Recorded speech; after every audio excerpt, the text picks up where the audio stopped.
ustedes como gobernantes, en este caso de nuestro país, Uruguay, tienen un espacio de poder claramente a la hora de que converge una enorme responsabilidad que es guiar, liderar decisiones que afectan a toda la población, ¿cierto? La pregunta era le hice esa antesala primero para llegar a esta, y es el manejo del poder desde la decisión que abarca a tanta gente. ¿Es compatible verdaderamente con fuertes convicciones humanas que están apoyadas en un conocimiento sensible y sabio? Usted sabe una cosa, me parece que todo eso depende de la situación y depende de la coyuntura. Mire, un oficial polaco fue el que descubrió la máquina que habían inventado los alemanes, y el invento de los alemanes consistía en una máquina que podía transmitir un mensaje, ser recibido por ondas eléctricas en cualquier otro lugar y no ser descifrado en el camino. Ese oficial polaco se lo pasó a la sociedad francesa del Estado, a la Sécurité francesa, y ellos se lo pasaron a los ingleses. Esa máquina se llamaba Enigma. Con esa máquina el señor Churchill podía saber todo lo que iban a hacer los alemanes, antes que los alemanes lo hicieran. Y sin embargo igual le hundían los barcos. Los alemanes eran tanto más poderosos, tanto más eficientes en el arte de la guerra, que durante los primeros tiempos pudieron con él. Yo llegué en 1947 a la ciudad de Coventry con mi primo y con nuestro amigo, y no había nada ni donde vivir, estaba todo arrasado. Los alemanes habían hecho un bombardeo destructivo de Coventry como una forma de obligar a Inglaterra a buscar un acuerdo de paz, un entendimiento. Churchill sabía eso y no le avisó a nadie. ¿Qué le parece? ¿Hizo bien? ¿Hizo mal? Si le avisaba, descubría que tenía la máquina. Salvaba a 50.000 y perdía la guerra. Yo no sé qué hubiera hecho usted en ese momento. No, yo le pregunto a usted qué hubiera hecho. Igual que Churchill. ¿Situaciones límites son esas? Son situaciones límites, porque los seres humanos viven muchísimas veces situaciones límites, y en situaciones límites también se necesita cierto grado de decisión y de coraje para sufrir enormemente cuando se tienen que tomar decisiones que se saben que hacen mal a otros. Pero no estamos por suerte viviendo situaciones límites, ¿no, verdad? No estamos para nada viviendo situaciones límites. De cualquier manera, quiero decir que un gobernante, cuando tiene que tomar una decisión que afecta a muchísima gente, muchas veces la situación lo lleva a tomar una decisión que a la gente no le va a gustar. Usted, por ejemplo, va al shopping de paseo y se encuentra una mamá joven que va arrastrando a un nenito que patalea. Y se para frente a la primera vidriera y el nenito patalea porque quiere comprar una cosa. Y después pasa a la segunda y patalea porque quiere comprar la otra, y la mamá le da un sopapo y sigue con el nenito arrastra. ¿Para qué hubiera pasado esa familia si la mamá hubiera comprado todo lo que el nenito quería? Se quedan sin comer, ¿no? ¿Es mala la mamá? No, la mamá no es mala. La mamá hace lo que ella entiende que es inclusive la mejor educación para su hijo. A veces la mejor educación no da alegría, da llanto, como en el caso del niño. La comparación es simplemente para reducir a lo esquemático alguna cosa que es sin ninguna duda mucho más compleja, que es el arte de gobernar y de tomar decisiones. Si el gobierno le hubiera dicho que sí a todo lo que le pidieron de todo en la última rendición de cuentas, hoy estaríamos peor que Brasil. A veces, para hacer el bien, hay que decir que no. Quiere decir que el arte de gobernar está erizado de complejidades y de dificultades que obligan muchas veces a los gobernantes a no hacer lo que supondría para ellos quedar de momento bien con todo el mundo. Eso obliga a meditar qué va a pasar después de, haciendo una cosa o haciendo la otra. Y obliga a saber que gobernar no es miel sobre hojuelas. Gobernar es algo difícil, para lo cual se precisa tranquilidad, entereza, firmeza, claridad de objetivos y tener además una vida personal que le permita al gobernante presentarse a la opinión pública con la tranquilidad de decirle lo que siente sin temor a que la opinión pública pueda creer que detrás de su palabra hay otra intención que no sea la de transmitir realmente lo que siente. Eso es precisamente de lo que también tanto se dice, y yo recojo un poco la opinión general, yo digo de la calle y parece una entidad no identificada, ¿verdad? Pero es un poco voz populi, en más de una ocasión, oír de la falta de credibilidad, sobre todo, llamémosle, aunque no sé si le va a gustar, clase política.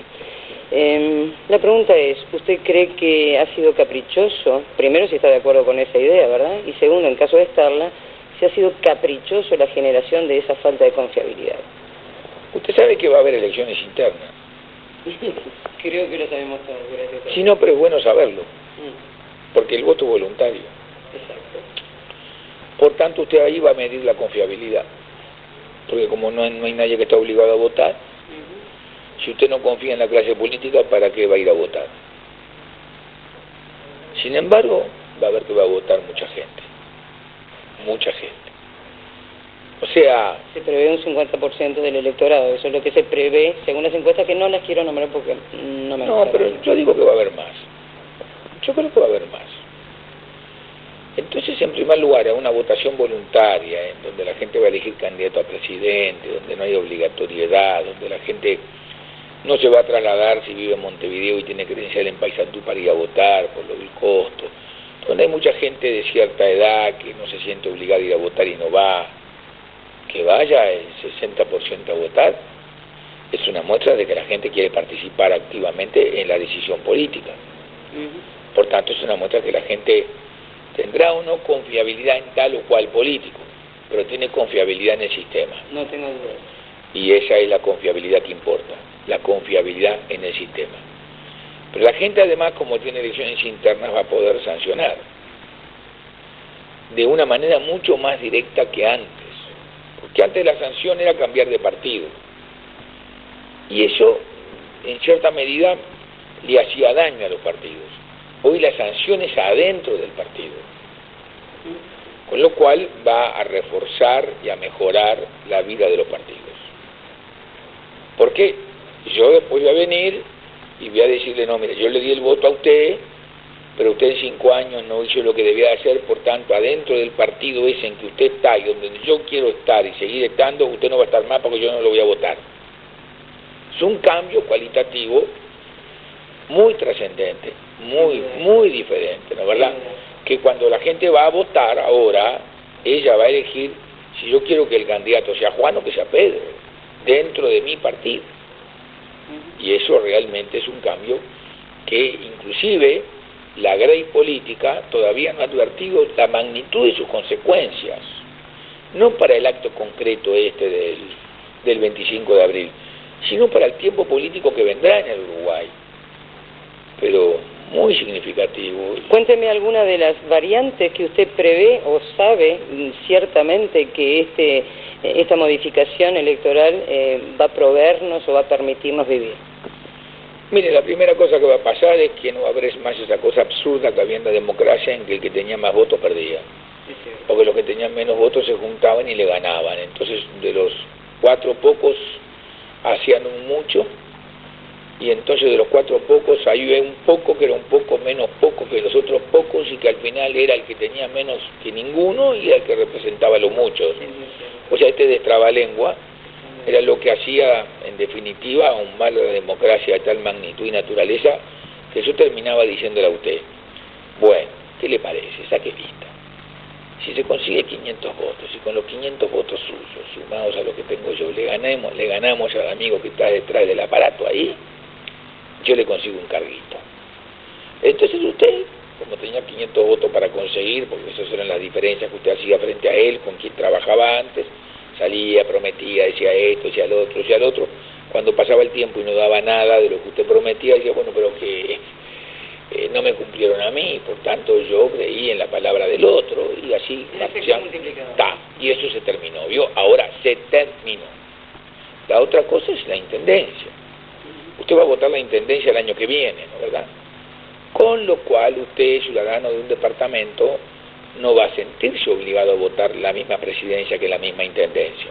Usted va a votar al presidente que se le da la gana por ser el mejor para usted en su partido. Y luego como vecino va a elegir al intendente que se le da la gana, porque va a considerar que ese vecino es mejor, más capaz, más confiable, un administrador más serio para manejar algo tan débil como lo es, digamos, una administración departamental. Y eso cambia completamente la forma de actuar en política, le va a dar mucho más camino a mucha gente que no ha utilizado el poder como instrumento para manejarse en la política, y le va a hacer daño a quienes por usar el poder en demasía, al final es un boomerang. Eso desde el factor, o digamos desde el lado de la ciudadanía, queda clarísimo. La pregunta es, a la hora de estos cambios, ¿dónde afecta y de qué manera en los partidos políticos mismos? Bueno, eso va a afectar a los partidos, porque eso va a afectar a los protagonistas en todas las, digamos, en todos los niveles, ¿no? Los niveles nacionales como en los niveles departamentales, va a afectar muchísimo. Pero ya ahí tendríamos que empezar a hacer explicaciones un poco más directas a propósito de qué pasa aquí, qué pasa allá, con este partido o con el otro. Me parece que eso es un... No, pero sabe que se lo digo... Que me corresponda, ¿bien? Bien, perfecto. Le preguntaba esto a propósito de que hoy estamos ante una instancia electoral y en donde vemos que hay variados candidatos que se proponen por los distintos partidos. Dentro de los mismos partidos tenemos más de una opción, obviamente. Entonces, la pregunta es, ¿usted cree que con esta propuesta va a tenderse a tener una mayor unidad dentro de los partidos? Mira, yo creo que sí. Esa es la pregunta por la que... Y le voy a decir por qué creo que sí. Porque antes, ¿qué sucedía con la constitución anterior? Usted era candidata, yo era candidato, el amigo es candidato, el otro señor también candidato, y entonces los cuatro votábamos dentro del lema, nuestro partido ganaba, y ganaba usted dentro de nuestro partido, y los que me habían votado a mí, al señor y al señor, no se consideraban obligados con usted, porque no le habían votado a usted. Entonces los partidos se transformaban más que en partidos, en tribus.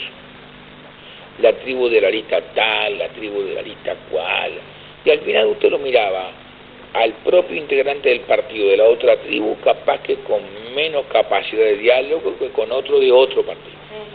Exactamente. Mientras que ahora va a haber un solo partido, por tanto nos vamos a tener que entender para darnos cuenta que tenemos que construir un solo partido.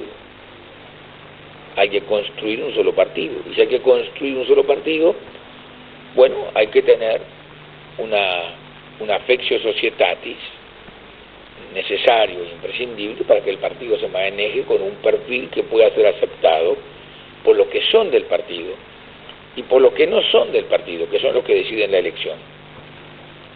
Porque los que deciden la elección son los que están en todos los partidos o en ningún partido.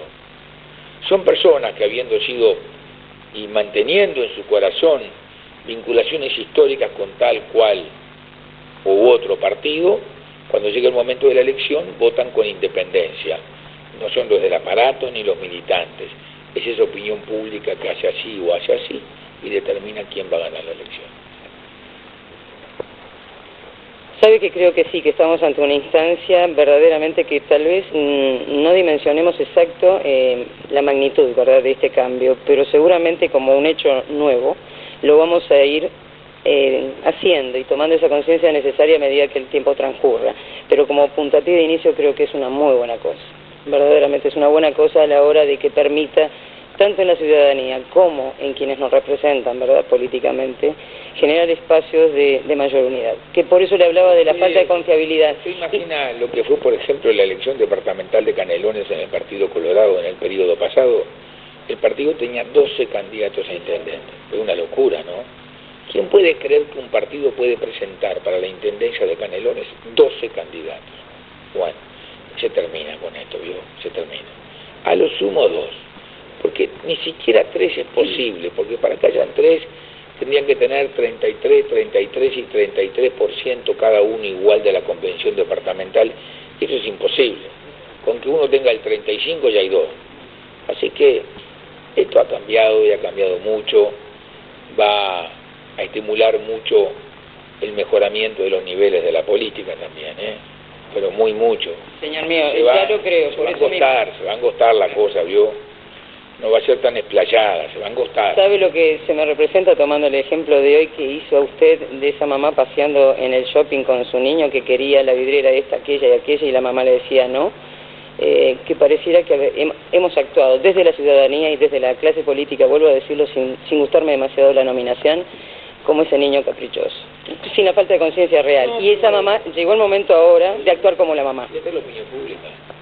La que va a actuar de mamá es la opinión pública. Por lo mismo. Claro, la opinión pública es la que va a decidir y es la que va a marcar los límites y las acciones y las orientaciones globales de todos los que estamos actuando en política. Y es la que le va a dar al ciudadano el camino que él va a tomar por sí, en libertad y por sí. ¿Qué valor le da usted a la palabra? Bueno, yo creo que la palabra es como un contrato, ¿no? Y es claro, usted dice una cosa porque la piensa, y solamente que usted cambie realmente de pensamiento porque haya otra persona que venga y la convenza de un error. La palabra es la expresión sonora de lo que usted ha reflexionado, meditado y pensado a propósito de un tema cualquiera. Por tanto, me parece que es un valor a cuidar, ¿no? Porque si no se cuida ese valor, bueno, la cosa se complica, ¿no? Se complica. La gente del campo siempre dice que la palabra vale más que un contrato. Y sí, porque en la palabra va todo el ser de la persona, ¿no? Va no solamente lo que esa palabra significa en sí misma leyendo el diccionario, sino la palabra tiene el apoyo de todo el ser de la persona, ¿no? Creo que sigue siendo algo muy importante. Un instrumento muy importante para ustedes en su actividad especialmente, por supuesto que la usamos todos, pero hay actividades que pareciera requerir de ella, la nuestra por ejemplo, de mayor responsabilidad. Bueno, sí, yo lo que pasa es que la estaba mirando no del lado de la comunicación. Yo digo como manejo de un instrumento de altísimo poder que a veces muestra o no la realidad de las cosas que se dicen. Sí, por eso digo, la palabra para mí es eso. Lo demás es como si fuera una flauta. La puede tocar lindo o la puede tocar como el flautista de Amelén, que nos encantaba a todos y nos llevaba al precipicio. O sea que para mí la palabra es el reflejo de lo que piensa una persona y siente. Es un documento para usted. Ah, sí. Para ¿Vale más o igual que un documento? Para mí vale más que un documento. Me parece que sí. Vale más porque me obliga más. Porque queda conmigo, ¿vio? El documento lo firmo y va para allá. Pero la palabra queda conmigo, es terrible. Después me resuena. A todo esto, de pronto hubo algunas preguntas que usted me dirá, ¿y de dónde sacó esta señora estas ideas? Pero la verdad que son instrumentos tan poderosos y de tanta magnitud y tienen tanto que ver cuando usted contesta eso, supone reflejar la persona que está detrás de esa respuesta, ¿verdad? De esa pregunta, perdón. ¿Qué le parece lo que me pasó con el lío del oro a mí? Fue la palabra. Yo sentí que eso era una necesidad y que le hacía bien a la población. Anoche me enteré por un amigo que los suizos habían resuelto vender la mitad de sus tenencias en oro porque se daban cuenta que no valía nada y que no iba a volver a tener valor. Me hizo recordar todo lo que me había pasado y yo era lo que sentía. La palabra, en ese caso, en el fondo, es simplemente una expresión externa de lo que uno piensa adentro. Si uno piensa una cosa y dice la contraria, uno se está mintiendo a sí mismo. Y ¿sabe lo que le pasa? Yo no me banco. No me banco. Que otro que no sea yo, siendo yo, diga algo diferente a lo que siente. No me banco. Me contaba fuera de cámaras que tiene un buen dormir, y además un dormir continuado sin interrupción, ¿verdad? A pesar de toda esta hiperactividad que está viviendo en momentos tan particulares. Por eso digo. Porque termina tan cansado. ¿Tiene que ver con también tener una conciencia tranquilísima? No sé. Yo no sé, ¿sabe por qué? Porque no sé cómo duermen los asaltantes, ni los homicidas, ni los mentirosos. Ha de haber mucha gente que se porta muy mal, que duerme igual muy bien. A mí me parece que no es un tema de conciencia dormir bien, es más bien un tema fisiológico. Por cierto que va a haber gente que está asaltada por tribulaciones, por problemas. Yo he tenido problemas, he tenido muchos problemas. Pero a mí los problemas también me causan cansancio, porque los problemas, cuando uno los tiene que enfrentar con toda la resolución de su alma, eso genera fatiga también, genera cansancio. Y bueno, cuando me da la fatiga duermo. Me la tomó muy al pie de la letra la idea de dormir, porque la conciencia lo deja dormir. Me refería simplemente si realmente siempre estuve de acuerdo consigo en todas las decisiones, sobre todo aquellas que lo obligaron a momentos difíciles en donde, como Churchill me nombraba hoy, decidir una cosa u otra podía haber sido una cosa difícil. No, pero que haya tenido usted experiencias, momentos difíciles en donde su decisión realmente la tuvo que meditar para poder llegar a concluir que esa era realmente la que usted quería. Digo... Le voy a dar un caso solo. En el año de 1950 se propició, después de la elección de don Andrés Martínez Trueba a la presidencia de la República, la reforma de la Constitución del 51 que llevó el gobierno de presidencia colegiado. Me acuerdo perfectamente el discurso de mi padre en Paysandú diciendo los inconvenientes que se iba a traer. Luego mi padre fue designado por el gobierno presidente de la delegación uruguaya a las Naciones Unidas, que todavía en esa época celebraba sesiones en París. Y mi padre me invitó a que lo acompañara. Y yo dije que no, que yo me quedaba en el Uruguay a votar en contra de la reforma del colegiado y a trabajar en contra de la reforma del colegiado, y me quedé. O sea que yo me quedé y fui, voté en contra y trabajé a lo bobo en contra, y en el 65 en la casa de mi suegro se redactó el proyecto para terminar con una cosa que Valle y Ordóñez le había hecho para hacer la paz y que en el 51 le hicieron para repartirse el poder. O sea que no tenía nada que ver. Era la misma saga, pero una para hacer un foso y la otra para enterrarte. Entonces yo trabajé en contra. Y trabajé en contra y me puse en contra de todo el Partido Colorado y me puse en contra y estuve en contra. O sea, cuando yo creo una cosa, posiblemente esté equivocado. ¿Cómo voy a decir que yo tengo razón siempre? No, macana. Posiblemente esté equivocado. Si me prueban de que estoy equivocado, no tengo ningún inconveniente en decir públicamente, me equivoqué. Porque ¿quién soy yo para decir que acerté siempre? Pero yo cuando tengo una idea que creo que es la buena, la defiendo. La defiendo y la defiendo. ¿Costo de eso? ¿De qué punto de vista? ¿Costo en votos? Muchísimos costos en votos. De costo, a todo nivel. En votos muchísimo. Pero, ¿y qué tiene que ver? Quiere decir entonces que si fuera bueno, nada. Quiere decir que si fuera bueno, por ejemplo, decirle a la gente que hay que esconderse abajo de la mesa porque viene el terremoto, se lo diría si eso me hiciera bien, aunque supiera que no viene el terremoto. No. Los costos no son en votos. Los costos son medibles desde otro punto de vista. Yo, mientras viva, para bien o para mal, lo que sienta es lo que voy a sostener. Para eso se necesita la convicción y la firmeza que usted hablaba hoy, que es una condición no fácilmente encontrable. Doctor, estamos ya en un tiempo sobre esta entrevista que mucho, nuevamente repito, agradecemos, para darle la instancia de que se dirija en forma directa a nuestra teleaudiencia sobre este momento particular que estamos viviendo y el mensaje que usted sienta deseos de transmitir, sin ninguna intervención de mi parte.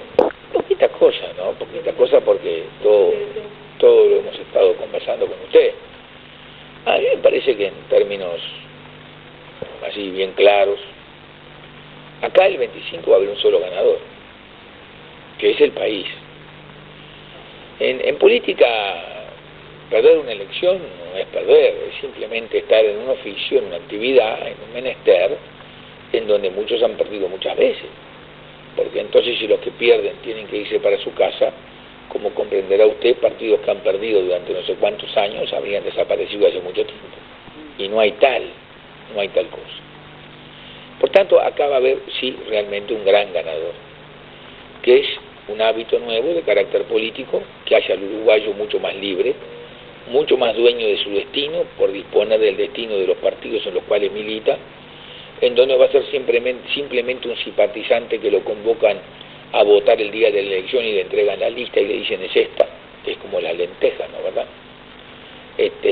Si le gustan las tomas y si no las dejas, sino que ha cambiado de categoría el uruguayo hoy el uruguayo es el que decide. Y por tanto, la elección va a ser un triunfo de todos los uruguayos porque todos van a participar para libremente decidir en sus partidos quienes entienden que mejor los pueden representar en la tan significativa tarea de ser su candidato a presidente de la República. Se pone en marcha un mecanismo que creo que es bueno, que luego lo tendremos que acotar, ¿no, verdad?, para no tardar tanto tiempo en las campañas electorales, que sean más cortas, que no tengamos que poner tanto cartera de santo botón, ¿no, verdad?, que eso es bueno también eliminarlo, que es bueno convencernos de que no son la profusión de carteles que van a dar la cantidad de votos. Pero me parece que de cualquier manera esos son puntos dentro de la cosa global que creo que es la importante, y la importante es eso. Los uruguayos vamos a decidir libremente y le vamos a agregar a la democracia más democracia para hacerla mejor. Muchísimas gracias. No le digo suerte, le digo éxito porque creo que es directamente proporcional a esta tarea de confianza que ha generado en la gente, y en el voto se va a tener la respuesta bien tangible, ¿verdad? Bueno, yo creo que el votante tiene derecho a hacer lo que quiera y lo que hace está bien. Punto. Nosotros no tenemos derecho a decir que el votante se equivoca. El votante es el dueño de su cuota parte de soberanía, como lo establece la Constitución de la República y como lo establece su ser esencial. Por tanto, él, con lo que es de él, debe tener derecho a hacer lo que entienda mejor para la comunidad en la que vive. Y yo tengo que aceptar su decisión siempre de buen grado, porque es lo que corresponde a una actitud esencialmente democrática. Me dice un sueño no consolidado todavía al día de hoy suyo que tenga bien vivo en su interioridad y diga, antes de partir de esta vida, el día que me toque, querría consolidar ¿qué? No es eso. ¿Nada? Lo que no tengo un sueño en particular, no, para nada. No. He tratado toda la vida de estar metido adentro de un sistema procurando ayudar a que el sistema ande mejor. Por cierto, el sueño más importante es poder contribuir a que el sistema ande mejor. Lo he hecho desde mi casa, cuando no he sido representante en nada, lo he hecho cuando me ha tocado participar en el gobierno, lo he hecho siempre. Mientras viva lo voy a seguir haciendo, diciendo las cosas que creo que son las buenas para la comunidad. No tengo un sueño importante, especial, puntual para alcanzar tal o cual cosa, no. Ni siquiera usted me preguntaría, ¿sueña con la presidencia de la República? Le digo que no. ¿La deseó antes? He vivido al lado de un presidente de la República, sé más de una vez, sé la dificultad que eso supone. Como integrante de un partido, en alguna vez me ha tocado representarlo al partido, a veces contra mi propia voluntad. Lo que yo trato de hacer es como un día me preguntó Never Araujo, ¿usted aspira a ser presidente? Y yo le dije, no, yo aspiro a mucho más. Y me miró con cara rara y me dice, ¿cómo a mucho más? Y claro que aspiro a mucho más. ¿Y a qué aspira entonces? Aspiro a ayudar a que el Uruguay vaya cambiando al son de los tiempos que vivimos y que vendrán. Muchas gracias, que espero que esa tarea no signifique pararse en el río y estar contracorriente. A veces no hay más remedio. ¿El flujo del río va siempre en contra o mayoritariamente en contra? A veces va en contra. Recuerde el oro. La correntada viene en contra y yo quedé paradito en el mismo lugar y lamentablemente para el Uruguay tuve razón, porque nos perdimos una ponchada de millones, más de 1.000 millones de dólares de nuestro capital, más los intereses correspondientes. Así que a veces hay que pararse en la corriente, no hay más remedio. Hay que hacer como Encarnación Nicodemo, que se paraba en lo mojado y hacía barro en la polvera, según Rómulo Guerrero.